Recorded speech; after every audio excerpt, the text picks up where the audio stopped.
all the courses which are relevant to your UPSC and PCS papers as well, and it also it also includes all pre and mains papers also.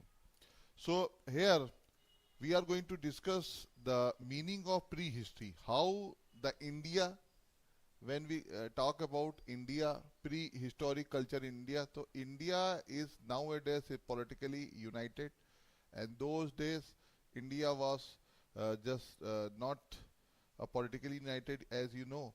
But when we talk about India of that time, it means we are talking about the geographical India. So you always have to keep this thing in your mind, how India was, how India was, how India was sized, how India was measured at that time. So that was related to only geographical locations. So we are going to discuss the meaning of prehistory. The past of humanity began long ago. Most of it went unrecorded, and this unwritten past constitutes prehistory. Unwritten past. How unwritten is not clear. Unwritten past, unwritten past. When we talk about unwritten past, the unwritten past constitutes history. This is the thing, history. So how past, how how these things, when we use how, it always has the answer that how we have our past. But a small fraction of the humanity's past was recorded or written down. How? Again, I am using the word how. How much? It means if I say like I just take 100 as a measurement, so only 1% or 2% of that particular 100 is considered as it was recorded or written down. So humanity's past was recorded or unwritten and written down. It means that was a small fraction of humanity, and it is this written past that constitutes history. Written past, written past. When we have written past, it means written past is considered history. Again, history, written past. Then prehistory has been divided into various ages or periods on the basis of nature of material remains of the past. So that was divided into various ages. Divided into various ages. Various ages. Various ages. On the basis of nature of material remaining of the past. It means materials are most important thing to calculate the past, to measure the past. When we divide on the basis of these things, so there are many theories. So first is radiation theory. Radiation theory, how this theory was observed, how this theory came into light. So this is an interesting theory, holds that modern humans evolved from Homo erectus. That's the first thing. The modern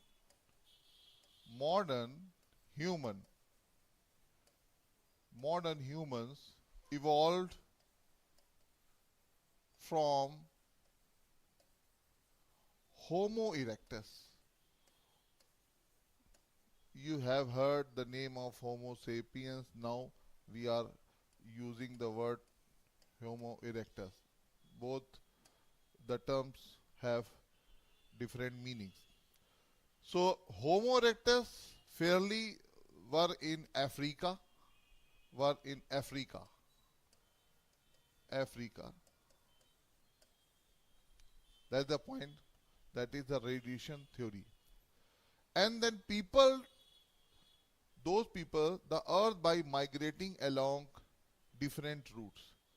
This view is called the radiation theory. It means the people from Africa migrated to different parts of the world by different routes. So this is radiation theory. Right? So theory, radiation theory, and that is supported by the genetic evidence of modern human population. So when we say evidence, what are the evidences we have? The evidences of modern human population. Modern human population. Population. So this is the radiation theory, right? Human DNA from all races and regions of the earth is nearly identical, implying and our species has a fairly recent and common point of origin. That was radiation theory. So, you know, many evidences were there in the world, but we adopted this kind of theory when we talk about what we talk about, the concept of Homo erectus, the people who were just who were just evolved from that particular point. So that was the Homo erectus theory. Now second theory is parallel evolution theory. Second one is parallel evolution theory. Parallel evolution theory. So that is second theory of history.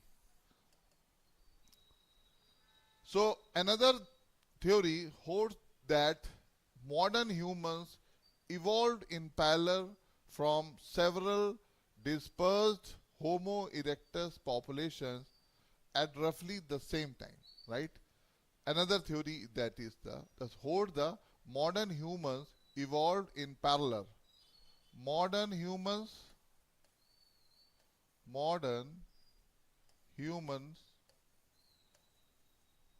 evolved in parallel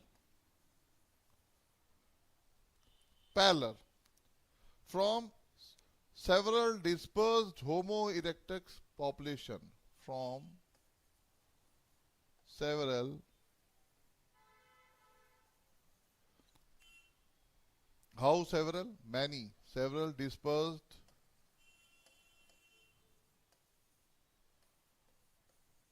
Homo erectus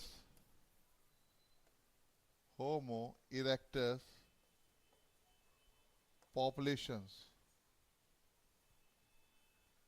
That is the one point. Some intermingling of these regional populations were going on. The evidence of the fossil evidence support this history. The fossil evidence, when we talk about evidence, if there is evidence of anything, we can calculate, we can measure the theory of history. That is the one, the fossil evidence. The fossil evidence. So this theory is supported by fossil evidence.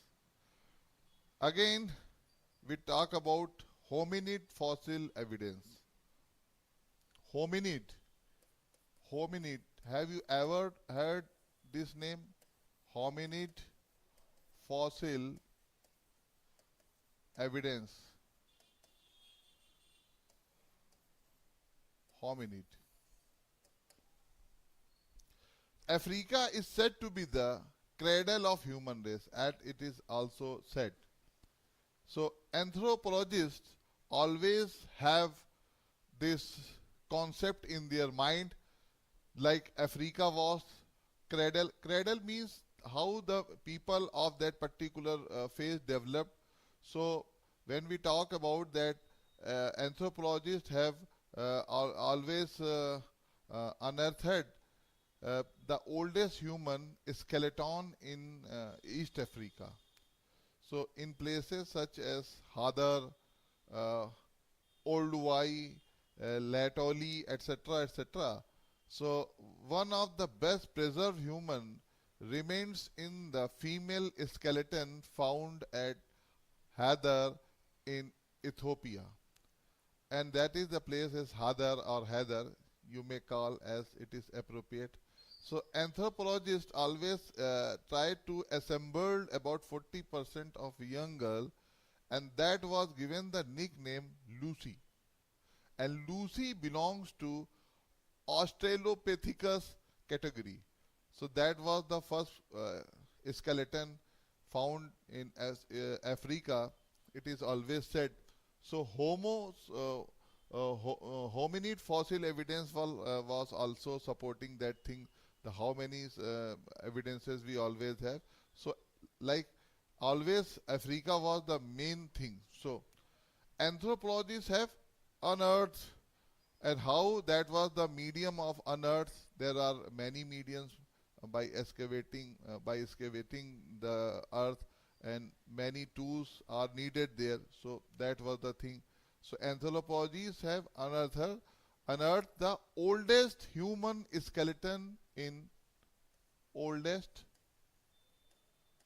human skeleton. You know, skeleton has all the features of the body. So skeleton, many skeletons were found that time. So skeletons in East Africa, East Africa, and many places like Hadar, Olduvai, the places, Hadar. Please note it down all these places. Olduvai,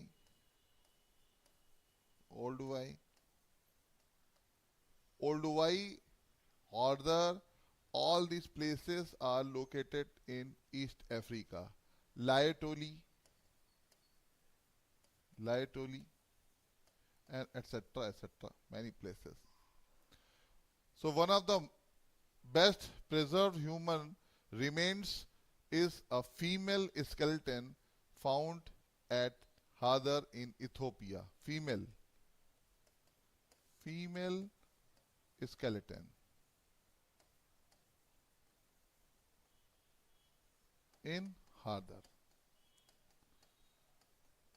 which is in Ethiopia.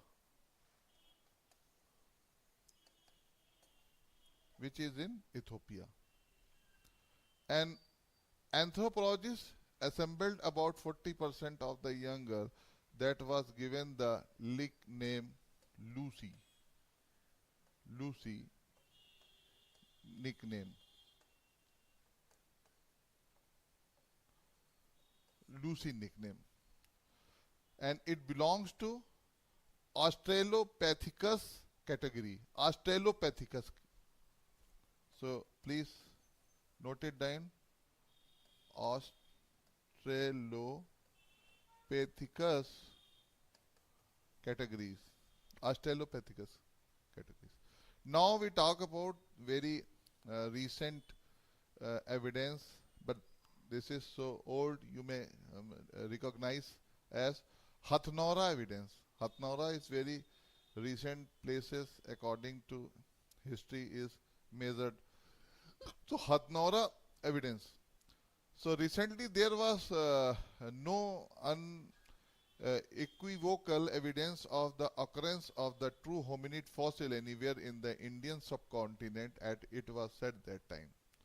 So this is in sharp contrast with the number of such finds in Eastern and Southern Africa, Europe, and parts of Asia, including China, and Java in Indonesia. The discovery of such a fossil as Hathnora, that was Hathnora is a place, it is just nearby Hoshangabad in Madhya Pradesh in the Narmada Valley. So that place was discovered that time in 1982, that they put the subcontinent on the global map of hominid fossil finds. So first thing is Hathnora evidence. So Hathnora evidence. Hathnora evidence. So Hathnora is located nearby Hoshangabad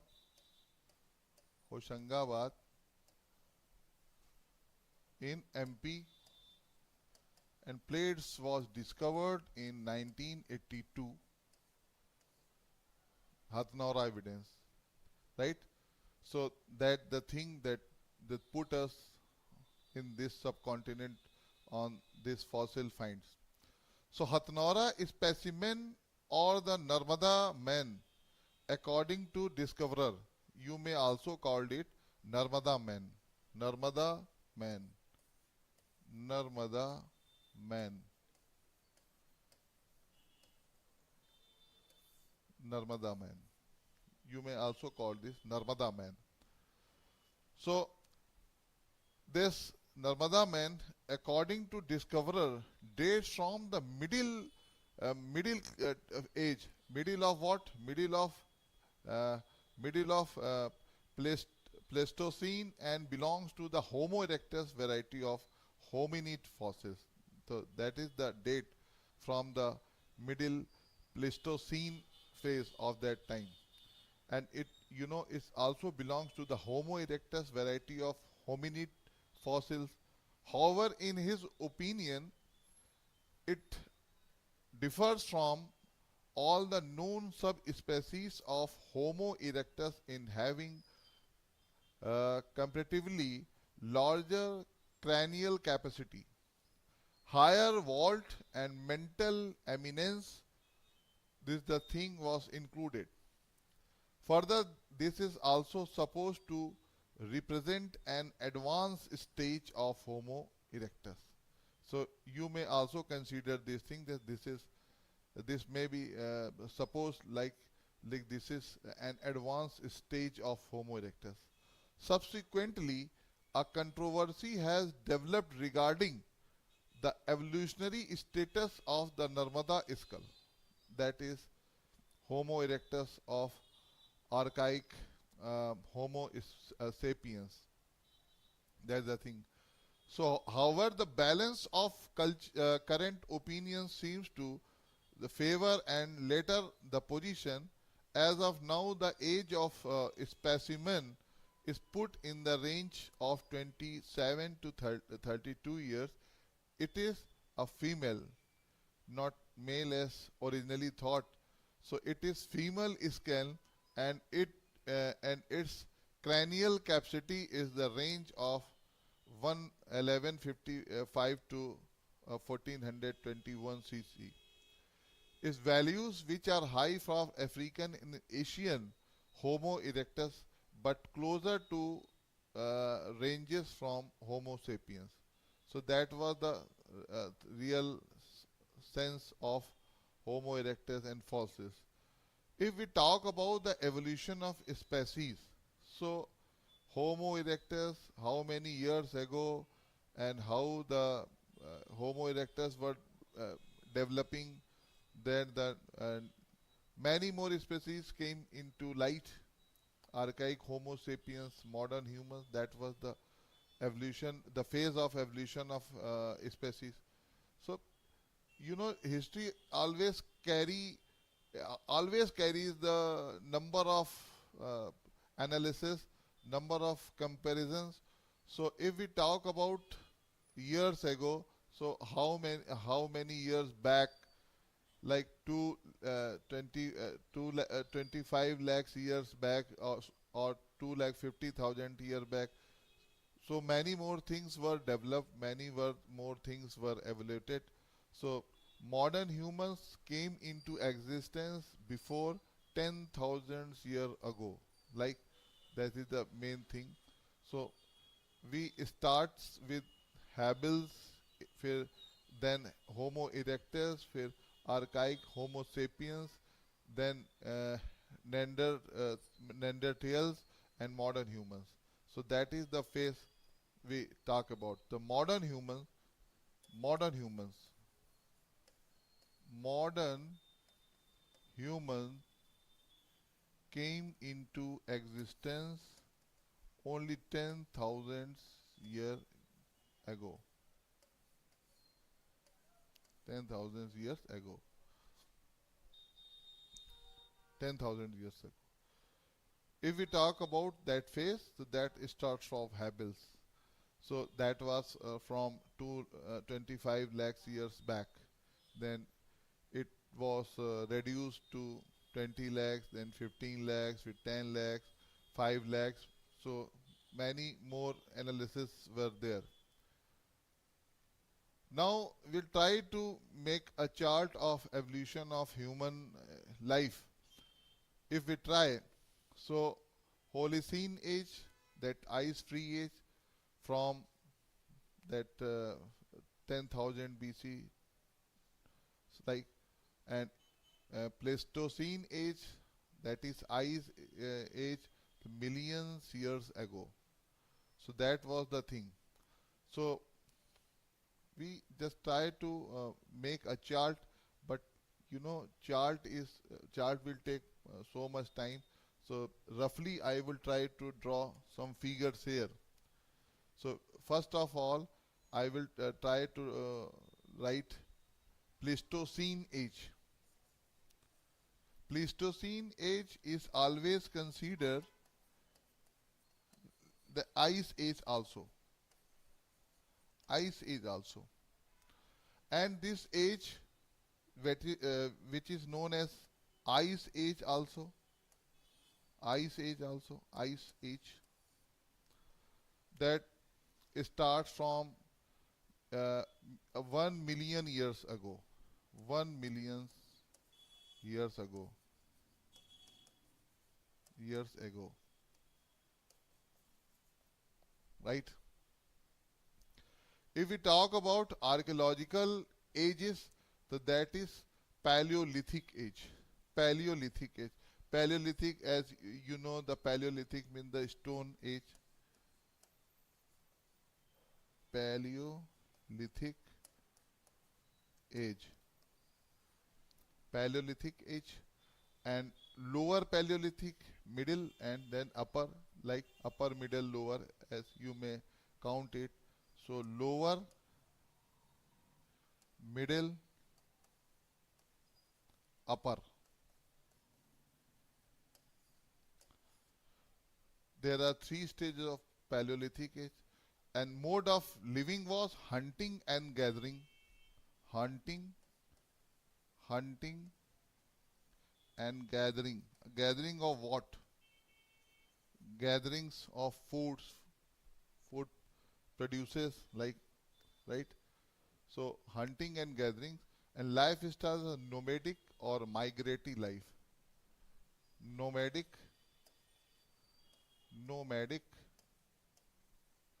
or migratory. Migratory means they always try to migrate from one place to another place. That was the lifestyle of that particular time people. Then the age which was considered later Holocene age. And Holocene age, which is also known as ice-free age, that is from 10,000 BC, right? And 10,000 BC, and you may also divide those things in a different age: Mesolithic, Neolithic, and Chalcolithic age. And modes of living was cattle keeping and agriculture. And even when we use this term cattle keeping, the primary activity is considered the cattle keeping. It means cattle keeping is primary activity of economic. So that economy was based on cattle keeping and then agriculture, because they were self-sufficient in producing the agriculture produces. So how much they were needed, then they didn't try to produce so much like surplus food grain at that time, because that time there was not concept of the barter thing was particularly like this. So economy was just moving around the people and the cattle. So if we talk about the lifestyle, so the people were settled, that lifestyle was settled and of sedentary life. So today we will just end this session here, and we'll meet you tomorrow, right? And we'll talk about the basis of periodization, how the history was categorized that time. Thank you so much for being with me.